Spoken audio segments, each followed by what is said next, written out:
Hi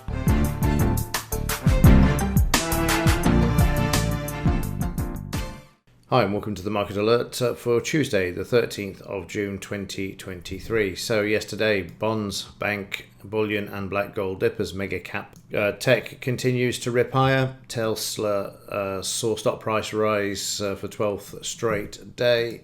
We also saw US stocks gain with S&P 500 and Nasdaq 100 at fresh year-to-date highs as yields eventually softened ahead of key events. Big tech squeezes market higher into CPI and FOMC. Speaking of which, we've got that today. But first, we've got UK unemployment numbers, now called the claimant count. And then we've got the CPI out at lunchtime. This is forecast at 4.1, down from 4.9. We know the nonsense of all this stuff now. We know that the figures are manipulated. If you want to see the correct ones, go and have a look at Shadow Stats, and you will see the correct number there. Okay, let's move on. Have a look at the market's reaction to all of this news yesterday, and we'll kick off with the Dow. And in the daily chart of the Dow, we can see the market moving up sharply, trading to the 89% retracement we've had marked up for some time. Overnight, the market's shown a bit of bullishness, but at the moment it's sideways to lower, as we can see there in the 30-minute chart. Actually, before we get to that, if we get the news that they forecast today, then we're likely to attack the 34,264. And then tomorrow we've got the FOMC as well, which is likely to see the same sort of action. 30-minute chart for yesterday, we weren't too bullish. We traded to Friday's high. We traded there actually 3 times. And it was on the fourth time going through, as can be seen there, just in the last hour. So really, the big move of the day came an hour after came within the last hour of the close, or the last 30 minutes in this chart. And price is trading up around the range, only 200 points, just over 200 points for yesterday.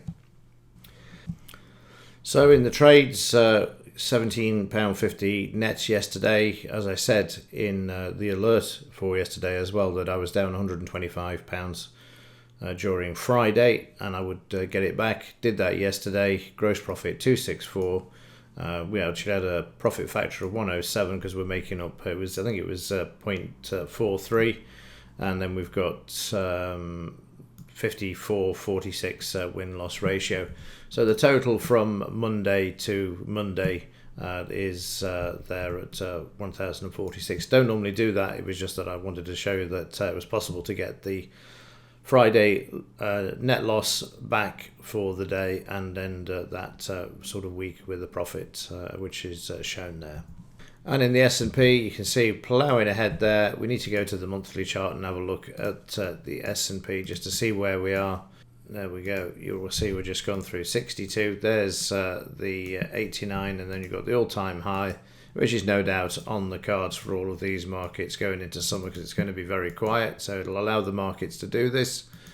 You don't get turbulence in the summer as a rule. Maybe famous last words, but generally you certainly don't.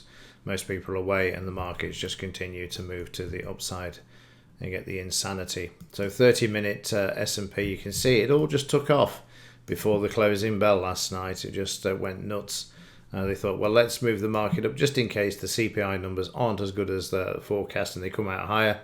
Then we've got a problem, Houston, but at least they've got a buffer for the market to pull back to.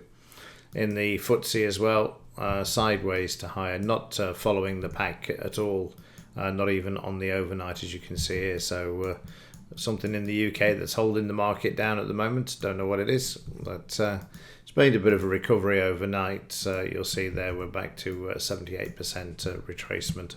And in the currencies, GBP, JPY down yesterday, but starting to creep back a bit overnight. The dollar was up yesterday. 30-minute chart, you can see that we just moved to the downside, been sideways on the close overnight, and found a bit of buying coming into the market there, but just generally waiting for those CPI numbers today. The pound down yesterday as well, massively. You can see it there, just a straight down all the way down to the S3. The market stops at the S3 and then makes its way back up to the DP overnight there. And in the US dollar, yesterday up, but nothing to shout about. Certainly not for the move that you've seen in the pound. Down overnight as well there, a bit of weakness coming in at the moment. So let's have a look at the metals response to this. So in the daily, we can see that we were down yesterday in the silver market, down to 38% retracement. No surprise there. And given that the dollar barely moved yesterday, this is just manipulation here as well. For 1 minute, when I looked at it earlier this morning, I assumed that the dollar had actually risen markedly, but it hasn't. So again, this is the banks moving the metals down so that they can buy them a lot more cheaper. That said, Asian market moved the price back above the DP. In gold, stuck in that sideways consolidation phase at the moment, and in the 30-minute again, this too shaken out yesterday but coming back, so it just allows them to buy cheaper at the London fix there when the market opens.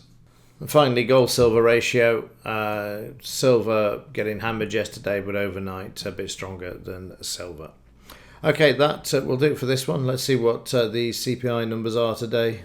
We know what it's going to be, don't we, really? It's going to be manipulated because, let's face it, you tell me what's coming down in price apart from silver. There is absolutely nothing else on this planet that is seeing rises like we've seen over the last 18 months, and it continues. But it's easy to get an inflation rate of 4%, an utter joke when you actually remove food prices and food costs and all of those everyday items from the basket. It's very easy then to say, oh, inflation's not that high. It's nothing but smoke and mirrors, and most people can't see it, but there you go. Okay, let's have a look and see what the CPI is today, as it's now known because it's so manufactured. The CPI is out at 130, and let's await events. Okay, that's it. As ever, thanks for watching. See you in the next one.